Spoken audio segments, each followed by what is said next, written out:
우리 구역 연합 모임으로 또 많은 성도님들 이 자리에 오셨는데, 우리 옆 사람하고 이렇게 인사하기 전에 우리 성경 구절 살펴보겠습니다. 죄송합니다. 예배소서 1장 7절에서 14절까지 말씀입니다. 신약성경 310페이지 정도에 있는 예배소서 1장 7절에서 14절까지 말씀,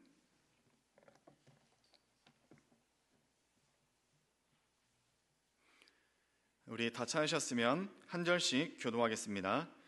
우리는 그리스도 안에서 그의 은혜의 풍성함을 따라 그의 피로 말미암아 속량 곧 죄사함을 받았느니라.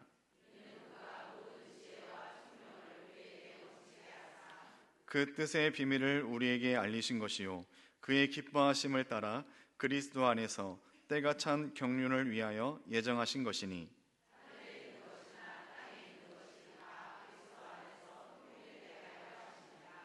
모든 일을 그의 뜻의 결정대로 일하시는 이의 계획을 따라 우리가 예정을 입어 그 안에서 기업이 되었으니,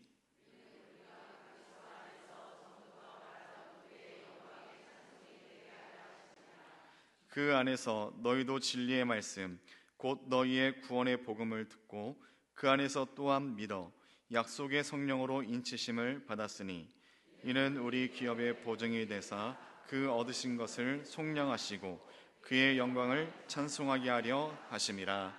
아멘. 우리 옆 사람하고 이렇게 인사하면 좋겠습니다. 당신은 하나님의 자녀입니다. 감사합니다. 우리 앞뒤 좌우로 한 번 더 이렇게 인사하면 좋겠습니다. 자녀된 자는 기쁨이 있습니다.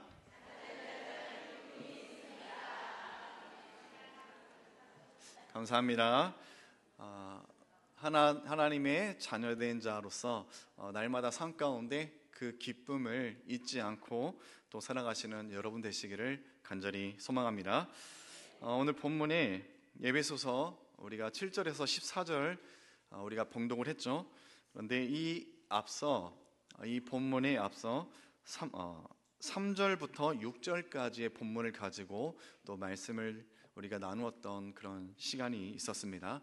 원래 에베소서 1장 3절에서 우리가 읽은 14절까지는 헬라어로 보면은 한 문장, 이게 통으로 한 문장으로 되어 있는 성경의 그런 내용입니다. 여러 주석가들이 에베소서 1장 3절에서 14절까지의 그 내용을 가지고 여러 다양한 표현들을 했는데, 그 표현들이 참 인상이 깊습니다. 쉽게 말해서 지금 우리가 앞서 그리고 오늘 에베소서 1장 3절에서 14절까지 말씀은 원문 헬라어로 통으로 한 문장으로 되어 있는데, 마치 사도 바울이 막힘없이 3절부터 14절까지 조금의 머뭇거림과 막힘없이 한 문장으로 다다다다 이렇게 하나님의 말씀이 어떠한지 그것을 이렇게 고백하는, 증거하는 그런 구절인데, 어떤 주석가는 이 본문의 내용을 가지고 예배소서 전체를 보면은 이제 서문에 해당하는 이 말씀을 장엄한 통로로 비유합니다. 그래서 마치 이 예배소서가 이 본문의 이 내용, 이 구절 부분이 장엄한 통로, 그리고 이 통로를 지나서 서문으로 들어간다, 이런 표현도 했고, 또 어떤 주석가는 예배소서에 있어서 이 본문의 이 문장에 대해서 오페라의 서곡, 이렇게 비유하기도 했고, 또 어떤 주석가는 독수리로 비유하는데, 독수리가 이제 갈 곳을 정하기 위해서 공중에서 빙글빙글 이제 돌면서 선회를 하지 않습니까? 그렇게도 비유를 합니다. 그만큼 이 본문의 에베소서 1장 3절에서 14절의 말씀이 얼마나 그런 의미가 있는지, 이런 주석가들의 그런 표현을 통해서 우리가 알 수 있고, 또 오늘 본문은 이제 7절부터 14절까지의 내용을 우리가 이제 살펴볼 텐데, 먼저 7절을 보면은 속량이라는 단어가 나옵니다. 이 속량, 구속, 이 단어는 원래 전쟁 포로 또는 노예, 그들의 몸값을 지불해서 해방시키는 것, 이것을 뜻하는 단어입니다. 그런데 사도 바울은 이 단어를 가지고 죄사함이라는 표현을 같이 사용했죠. 쉽게 말해서 이 본문에서 말하는 속량은 인간인 우리는 죄를 갖고 있죠. 그 죄의 싹 대가, 우리는 그 대가를 이제 받아야 되는 존재. 그렇지만 사도 바울은 속량, 죄사함 이 단어를 사용하면서 그리스도를 통해서 받은 은혜를 받은 우리는 더 이상 죄로 인한 대가, 심판 그것을 받지 않아도 되는 죄로부터 해방이 되었다. 그것을 우리에게 깨닫게 합니다. 쉽게 말해서 하나님께서는 우리 인간들이 갖고 있는 죄, 우리가 짓고 있는 죄, 이 모든 죄를 다 통틀어서 그 아들 예수께 전가시켰고, 또 예수 그리스도를 믿는 자는 누구든지 죄 사함을 받아 사망에서 해방이 되었다라는 사실, 그것을 이 본문을 통해서 우리가 알 수 있을 것입니다. 그리고 이러한 사실들에 대해서 사도 바울은 은혜의 풍성함이다 이런 표현을 하는 것을 볼 수 있습니다. 이것은 감히 우리가 바랄 수 없는 이 놀라운 은혜, 그리스도의 십자가, 그것을 통해서 속량받은 우리, 이것이 우리에게 얼마나 큰 은혜인지, 얼마나 이것은 우리 바랄 수도 없는 것인데, 단순한 은혜가 아니라 은혜의 풍성함, 이런 표현을 통해서 우리가 얼마나 그런 놀라운 은혜를 누리고 있는 자들인지 사도 바울은 그것을 다시 한번 깨닫게 합니다. 그런데 여기에서 우리가 생각해 볼 것이 있어요. 우리가 생각하는 죄, 죄악, 내가 짓고 있는 그냥 뭐 일상에서 아니면 어떤 특별한 순간에 어떤 유혹 가운데 우리는 그런 죄로부터 자유롭지 못하잖아요. 그런데 그 죄가 얼마나 무시무시하고 또 끔찍한 것인지 이 속량이라는 단어를 통해서 우리가 고민을 해볼 수 있어요. 왜냐하면 이 죄의 대가, 그것을 대신 지불하신 그 대가 뭐였죠? 아들의 죽음, 십자가 아닙니까? 다시 말해서 인간의 죄는 하나님의 아들의 피값이 아니어서는 도무지 해결이 안 될 만큼 아주 파괴적이고 끔찍한 것이었다. 그것을 우리가 생각을 해볼 수 있어요.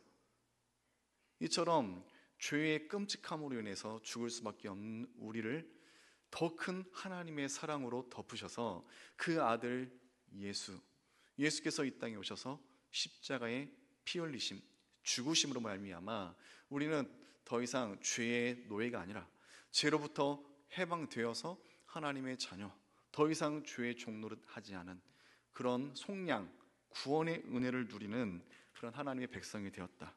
그것을 우리는 예배소서를 통해서 다시 한번 생각해 볼 수 있습니다. 사랑하는 성도님, 그런데 이 말씀이 오늘날 여러분에게, 이 말씀을 듣고 있는 여러분들에게 어떤 의미가 있습니까? 물론 숙연해지는 우리의 마음에 또 보여지는 태도, 지금 충분히 제가 보고 있습니다. 그런데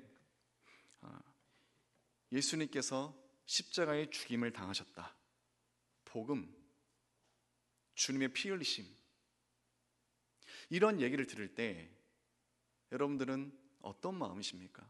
이거 지금 처음 듣는 게 아니잖아요. 이전에도 들었었고 종종 말씀을 통해서 우리가 계속해서 접하고 있고, 또 큐티를 하는 사람들은 이러한 사실들을 우리가 계속해서 듣습니다. 깨닫습니다. 묵상합니다. 오늘 이 말씀을 접할 때 지금 여러분들에게 어떤 의미가 있습니까? 여러분들 마음은 어떤 상태입니까?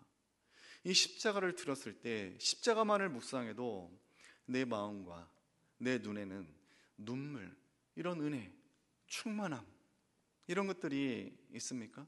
아니면은 어느 순간부터 이러한 사실들이 너무나도 당연한 것이 되어서, 자연스러운 것이 되어서 마치 일부인 듯 우리가 계속 밥을 먹듯이 이제 더 이상 나한테 어떤 감흥을 주지 못하는, 주님의 십자가를 듣고 묵상을 해도 더 이상 나에게는 그냥 자연스럽게 흘러나가버리는 그런 것이 되지는 않았는지, 우리가 이거 심각하게 한번 되돌아봐야 됩니다.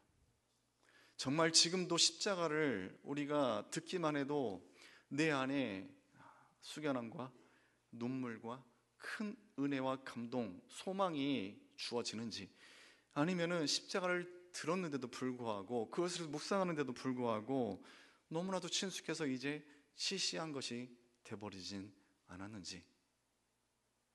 우리가 생각하는 구속, 속량, 이 은혜는 우리가 생각한 것보다 정말로 훨씬 놀랍고 완벽하고 촘촘한 것입니다. 이어서 성경은 그것을 우리에게 말해주고 있는데, 9절을 보면은 그 뜻의 비밀을 우리에게 알리신 것이요, 이런 표현이 있습니다. 그런데 9절에서 이 비밀이라는 단어를 골로새서에서 보면은 훨씬 이 비밀이 무엇인지, 이 비밀은 어떤 것이었는지 그것을 생생하게 알 수 있는데, 골로새서 1장 26절 화면 띄워주시고 우리 같이 읽겠습니다. 이 비밀은 만세와 만대로부터 감추어졌던 것인데 이제는 그의 성도들에게 나타냈고, 한 비밀이 있습니다. 그 비밀은 만세와 만대 전부터 감추었던 것, 아주 인간이 상상할 수 없는 그 기간만큼 드러나지 않았던, 그렇지만 분명히 계획 속에 있었던 것이었어요. 비밀입니다. 그런데 그 비밀이 어떻게 됐다고요? 성도에게 나타냈다. 이 놀라운 것을 지금 골로새서에 말씀하고 있고, 이어서 27절 우리가 같이 이어서 바로 함께 읽겠습니다. 하나님이 그들로 하여금 이 비밀의 영광이 이방인 가운데 얼마나 풍성한지를 알게 하려 하심이라. 이 비밀은 너희 안에 계신 그리스도니 곧 영광의 소망이니라. 아멘. 만대전부터 감추어졌지만 성도에게 드러난 것, 그 비밀의 실체, 그것이 무엇이죠? 바로 예수 그리스도입니다. 예수 그리스도. 우리가 너무나도 흔하고 너무나도 쉽게 이제 모두가 다 기본적으로 알고 있는 십자가 복음 그리스도, 그것이 원래는 만대전부터 가리웠던 비밀, 이 비밀을 알지 못한 사람들에게는 정말로 하나님과 멀리서 신앙생활을 할 수밖에 없었던, 그러나 드러난 비밀을 알게 된 자는 단절된 그 관계가 다 한 번에 허물어지고 단번에 하나님께 나아가고 구원에 대해서 더 이상 두려움에 떨지 않아도 되는, 너무나도 완벽하고 너무나도 위대한 그것입니다. 그것이 우리 성도들에게 값없이 주어졌습니다. 사랑하는 성도님들, 그리스도의 속량, 우리가 계속해서 너무나도 쉽게 생각하는 구원의 은혜, 그것은 우리가 값싸게 시시하게 여겨도 될 만큼 그런 것들이 절대 아니라는 것이죠. 주님의 십자가의 복음은 만대전부터 가리웠지만 하나님께서 우리 성도를 위해서 우리에게 드러내신, 우리가 상상도 할 수 없을 정도로부터 오래전부터 하나님께서 확실하게 작정하시고 계획하셨던, 또 아들의 순종을 통해서 우리에게 주어진 정말로 위대하고 놀라운 말도 안 되는 사건, 그것이 바로 속량, 주님의 십자가, 여러분들 기억하시기 바랍니다. 오늘 본문 예배소서를 보면은 때가 찬 경륜이라는 이런 표현이 있습니다. 때가 찬 경륜이라는 것은 하나님의 치밀한 계획, 그것을 말하는 것입니다. 쉽게 말해서 주님의 이 십자가는 하나님의 그 계획 가운데에서 만세 전부터 감추인 것이지만 성도를 위해서 그리스도가 순종하로 말미암아 이 땅 가운데 드러났고, 성도를 통해서 드러났고, 이제 성도는 그 말도 안 되는 사건을 통해서 그 속량의 은혜의 풍성함, 이것을 누리게 되었다라는 것이죠. 그런데 이 하나님의 경륜, 이 계획 속에 정말로 우리가 알아야 될 위대한 것은, 이 하나님의 경륜 가운데 그 중심에 누가 있다는 것입니까? 성도가 있다는 것입니다. 성도를 위해서 만세 전부터 이 감추인 비밀을 드러내셨고, 또 성도에게 이것을 허락하신 것입니다. 그렇기 때문에 하나님의 이 때가 찬 경륜, 이 경륜 가운데 누가 있었어요? 성도, 바로 내가 있다. 이것이 우리에게 얼마나 위대한 사건인지, 그리고 이어서 더 놀라운 말씀이 나옵니다. 13절을 보면은 13절과 14절을 보면은 그 안에서 너희도 진리의 말씀 곧 너희의 구원의 복음을 듣고 그 안에서 또한 믿어 약속의 성령으로 인치심을 받았으니 이는 우리 기업의 보증이 되사. 아멘. 성령께서 인치심 그리고 보증하심, 이 두 가지 표현이 됐습니다. 이것도 정말 우리에게 있어서 얼마나 말이 안 되는 사건인지. 인치심이라는 단어는 여러분들이 그 뜻을 알 것입니다. 인치심은 도장이라는 뜻이죠. 성령께서 성도를 향해서 도장, 보증, 보장하신다라는 뜻이죠. 어떤 중요한 가치가 있는 작품은 어떻게 진품과 가품을 우리가 구별합니까? 그렇죠. 그 도장, 이것이 진짜인지 가짜인지 그것을 통해서 진품인지 가품인지를 분별할 수 있을 것입니다. 그런데 우리에 대해서 누가 그것을 보장하고 계신다는 것입니까? 성령께서 나는 진짜 하나님의 구원을 약속받은 성도다. 그것을 누가 보장하신다고요? 성령께서 그것을 보증하고 계신다는 것입니다. 이 보증에 대해서 우리가 조금 더 고민해 볼 필요가 있어요. 성령의 인치심을 받은 성도, 또 성령께서 보장하는 성도. 이 보증이라는 것, 우리가 살아가면서도 한 번씩은 그런 일들이 있죠. 어떤 물건이나 어떤 집 이런 것들을 계약할 때 우리는 계약서를 쓰죠.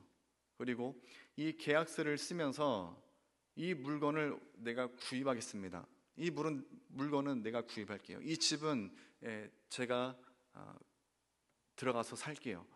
이런 계약을 할 때 구두로만 계약을 합니까? 그렇지 않죠? 무엇을 내죠? 보증금이라는 겁니다. 그 일부를 내죠. 물건의 값에 얼마를, 집값에 얼마를, 그것을 계약할 때 이 보증금을 내면서 이것은 내가 진지하게 고민했고 내가 이것을 구입을 할 것입니다. 보증금을 그런 의미에서 내죠. 사랑하는 성도님, 여러분들은 성령께서 보증을 하셨다라고 성경은 말하죠. 그런데 보증을 하셨는데 보증금은 어디 있습니까? 여러분들 보증금 내셨습니까? 여러분들 속량, 구원에 있어서 여러분들이 보증금을 내셨습니까? 우리는 낸 적이 없어요. 그 보증금을 누가 내셨습니까? 하나님이 내셨습니다. 하나님이 무엇을 보증금으로 내셨습니까? 아들을. 그 아들을 내어주심으로 보증금을 내셨는데 그 보증금을 통해서 우리는 속량의 은혜를 누리겠어요. 그런데 여기서 또 독특한 게 있어요.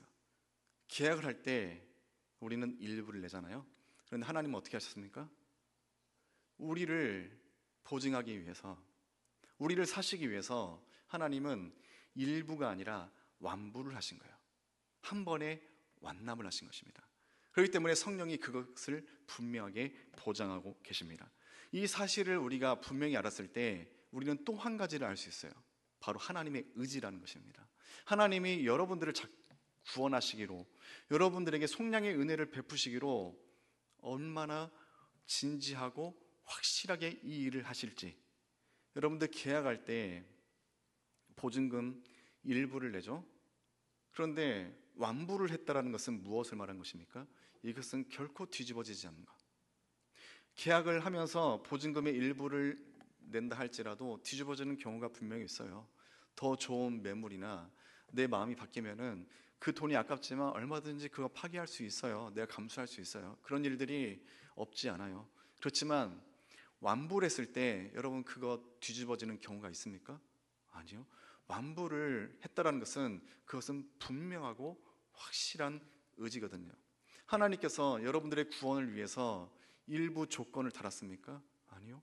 단번에 그 아들 예수 그리스도를 단번에 내어주심으로 완부를 하셨어요. 그것을 누가 보증하십니까? 성령께서 보증하신 것입니다. 이 모든 사건에서 하나님의 의지를 여러분들 아시겠습니까? 하나님이 얼마나 확실하게 여러분들을 포기하지 않으시고 여러분들을 확실하게 끝까지 구원의 길로 이끌어 가실지, 하나님 아버지의 마음과 그 의지 여러분들 느껴지십니까? 이 모든 과정에서 여러분들 한 게 뭐가 있습니까? 저는 한 게 하나도 없어요. 처음 작정하심부터 지불하심부터 이것을 보증하심까지 누가 하십니까? 하나님의 계획과 아들의 순종과 성령의 보증과 끊임없이 계속해서 우리를 인도하시는 성부, 성자, 성령 삼위 하나님께서 전부 다 하셨어요. 우리가 속량, 구원의 은혜를 누리기까지 우리 안에서 내가 스스로 잘한 거 하나도 없어요. 앞으로도 그럴 것이에요. 앞으로도 우리는 구원에 있어서는 조금의 의도 없고 내가 한 것 하나도 없을 것입니다. 그런데도 불구하고 하나님은 중간에 파기하지 않고 포기하지 않고 끝까지 구원으로 우리를 이끌어 갈 것입니다. 그렇기 때문에 이것에 대해서 사도 바울은 은혜의 풍성함, 말도 안 되는 은혜 이렇게 표현한 것을 볼 수 있습니다. 이것을 여러분들 분명히 마음으로 깨달으시기 바랍니다. 주님의 십자가가 얼마나 말도 안 되는 것이고 그 말도 안 되는 은혜가 실제로 현실이 돼서 우리에게 주어졌다라는 사실. 그래서 오늘 본문에서 또 곳곳에서 6절, 12절, 14절 반복적으로 사도 바울은 이 사실을 계속해서 말하면서 중간중간에 벅찬 심정으로 말하는 것이죠. 그러므로 우리가 해야 될 거, 우리가 할 수 있는 단 한 가지 뭐죠? 찬양하라. 그러니까 찬양해라. 우리가 할 수 있는 거 찬양해라. 반복적으로 찬양을 요구하는 것입니다. 사랑하는 성도님, 말씀을 정리하겠습니다. 이런 말도 안 되는 은혜가 우리에게 주어졌고 그 안에서 우리가 할 수 있었던 거, 앞으로도 우리가 할 수 있는 거 하나도 없을 것입니다. 모든 것이 전적으로 하나님께서 주도하시고 또 작전 가운데 주도하시고 우리에게 값없이 주신 그 은혜, 우리는 그 은혜를 누리게 될 것인데 그 과정에서 나는 없어요. 나의 의의는 없습니다. 할 수 있는 것도 없고요. 우리가 할 수 있는 한 가지 무엇입니까? 기쁨으로 하나님을 찬양하는 것. 나에게 주어진 이 구원이 얼마나 말도 안 되는 것이고 나에게 주어진 이 속량의 은혜가 얼마나 위대하고 완벽한 것이고 오래전부터 정말로 촘촘하게 설계된 얼마나 완벽한 것인지 다시 한번 그것을 말씀을 통해서 깨닫고 하나님께 감사하는 마음으로 하나님께 찬양으로 나아가는 것. 우리가 할 수 있는 것은 이거 하나밖에 없을 것입니다. 그러므로 속량의 은혜를 누리는 하나님의 자녀로서 합당한 삶을 살아가시기 바랍니다. 매일의 삶 가운데 기쁨을 놓치지 마시고 소망을 붙들고 날마다 하나님을 높이고 하나님을 찬양하는 삶을 살아가는 여러분 되시기를 주님의 이름으로 간절히 소망합니다.